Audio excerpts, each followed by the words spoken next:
Halo semuanya, Assalamualaikum. Bikin oleh-oleh khas Bogor sendiri di rumah? Bisa dong. Nah, di video kali ini aku bakal bagikan resep rahasia lapis talas Bogor yang super lembut, legit, dan pastinya anti seret. Teksturnya bener-bener moist dan lumer di mulut ya. Ini tuh bener-bener recommended buat kalian cobain di rumah. Jadi biar nggak usah jauh-jauh ke Bogor buat makan lapis talas Bogor. Penasaran gimana cara buatnya? Yuk langsung aja kita ke cara pembuatannya. Langkah pertama, masukkan bahan kering dalam satu wadah. Ada terigu, maizena, dan baking powder. Kemudian disisihkan. Untuk bahan basahnya, campur 70 ml santan dan 1 sendok makan minyak goreng. Untuk santannya, aku pakai yang kemasan 65 ml. Kemudian aku tambahkan air sedikit sampai dia batasnya tuh mencapai 70 ml. Siapkan wadah bersih, pastikan tidak basah atau berminyak. Kemudian masukkan 3 butir telur, gula pasir, garam, SP, dan juga vanili. Untuk vanili secukupnya aja, ini untuk mengurangi amis dari telurnya nanti ya. Kemudian ini kita mixer menggunakan kecepatan rendah dulu sampai gulanya sedikit larut. Lalu dinaikkan mixernya ke kecepatan tinggi sampai dia putih kental dan berjejak. Untuk waktu memixernya disesuaikan aja dengan mixer masing-masing ya teman-teman. Untuk mengetahui adonan telurnya sudah pas, ini kalian patokannya jangan di warna putihnya ya. Jadi patokannya itu lihat di kekentalannya aja.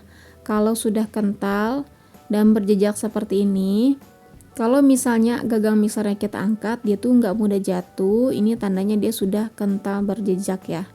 Jadi ini udah bisa kita tambahkan adonan lain. Kemudian ini kita masukkan untuk bahan basah dan bahan keringnya. Untuk bahan keringnya jangan lupa diayak dulu supaya nggak ada yang menggumpal, jadi lebih mudah tercampur meratanya dengan adonan. Kita aduk dulu sebentar aja menggunakan mixer yang belum dinyalakan supaya nanti terigunya tuh nggak berhamburan ya. Kemudian ini lanjut kita mixer lagi menggunakan kecepatan rendah aja asal tercampur rata aja. Nanti kita lanjut mengaduk menggunakan spatula untuk meratakannya. Nah ini udah cukup, nggak usah lama-lama.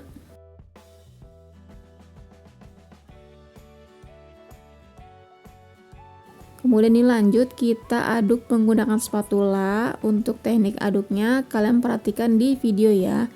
Kita gunakan teknik aduk lipat seperti ini. Jadi adonan dari bawah kita tarik ke atas. Dan pastikan semua adonan sudah benar-benar tercampur rata dan tidak ada minyak yang masih mengendap di dasar wadah.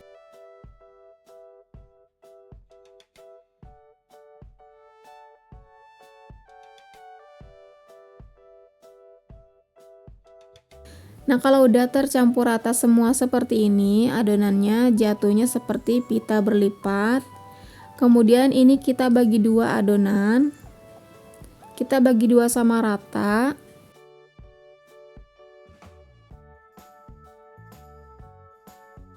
Tambahkan satunya menggunakan pewarna kuning.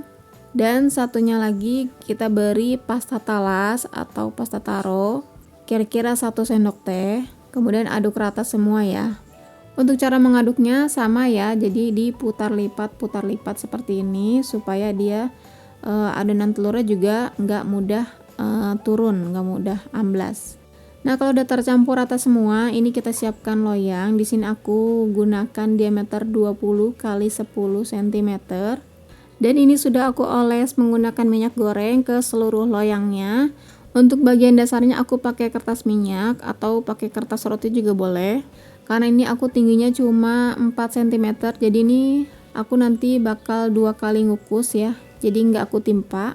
Kalau kalian ada loyang 18 x 18 itu boleh ya, langsung di 2 kali ngukus tapi ditimpa. Nah ini diratakan, kita sedikit hentak-hentakan seperti ini supaya udara yang terperangkap bisa keluar.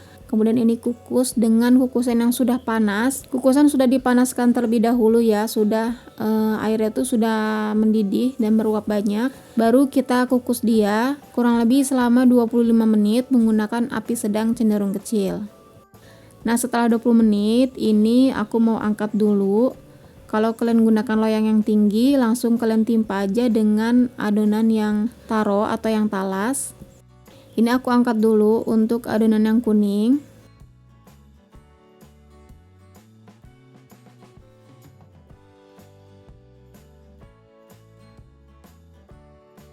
Nah, ini untuk alasnya, nggak usah dibuang ya, ini bisa kita pakai lagi.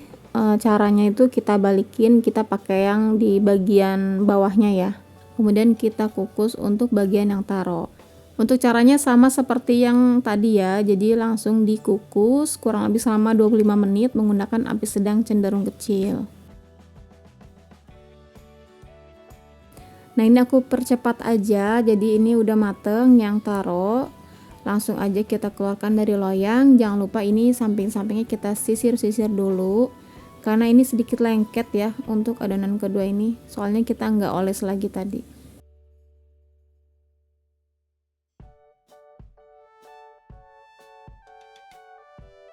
Nah, ini hasilnya beneran lembut ya, kalian bisa lihat ini tuh kerasa banget pada saat disentuh, dia tuh lembut banget. Nah, kan aku tadi 2 kali ngukus tanpa ditimpa, jadi aku mau kasih bagian tengahnya itu selai stroberi supaya dia lebih lengket. Ini opsional aja ya, kalau kalian mau ikutin juga boleh ya teman-teman. Kemudian ini bagian atasnya kita oles buttercream secukupnya aja, dan kita kasih keju yang banyak. Dan segini aja cara bikinnya, mudah banget ya teman-teman, kalian bisa cobain di rumah. Hasilnya juga ini memuaskan banget. Ini lembut banget, beneran lembut, moist, gak seret sama sekali di tenggorokan. Pokoknya ini tuh bikin nagih banget ya teman-teman.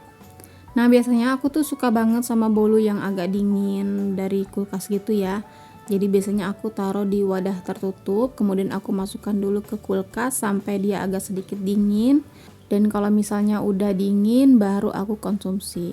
Itu tuh rasanya beneran enak banget teman-teman, dia tuh lembut dan ada dingin-dingin seger gitu, jadi aduh pokoknya enak banget deh. Pokoknya kalian harus cobain di rumah ya.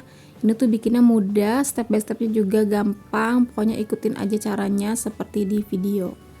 Oke, kurang lebih seperti itu ya teman-teman. Selamat mencoba, semoga berhasil, semoga video ini bermanfaat. Terima kasih sudah menonton videoku hingga akhir. Sampai ketemu lagi di video selanjutnya. Wassalamualaikum.